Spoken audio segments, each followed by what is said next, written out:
Actually, I guess looking back on 3 years of transition and reform, it's remarkable really what's been achieved. Against a context of very difficult starting point. You had a revolution, you had annexation of Crimea, you had a foreign intervention in Donbass, difficult domestic political situation. And despite that, 3 years later, we have basic macro stabilization and growth. Inflation was at 60%, it's down at mid-teens. Fiscal deficit, which was 10% of GDP, is down to around 3% of GDP. We've had a successful debt restructuring. Ukraine has re-entered international capital markets, borrowed relatively cheaply. It's currently honouring its foreign obligations. On the balance of payments front, the country's gone from, again, a very large current account deficit to a much smaller, reduced current account deficit. Foreign exchange reserves have gone from $5 billion to $18 billion. The currency has been pretty stable. Banking sector reform, we've seen a halving of the number of banks. The banking sector has been cleaned out.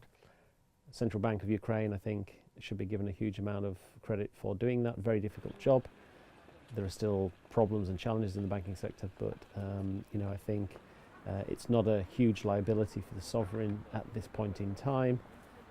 National Bank of Ukraine itself has carried out some really significant internal reforms, as well as targeting the reform of the banking sector. We've seen a huge overhaul of the way the central bank works, and now it's a pretty credible institution. It's rolled out inflation targeting. It's got a pretty credible monetary policy kind of regime around that. The other area is energy sector. Naftogaz, the state-owned energy company, used to probably cost the government around 4 or 5% of GDP in subsidies.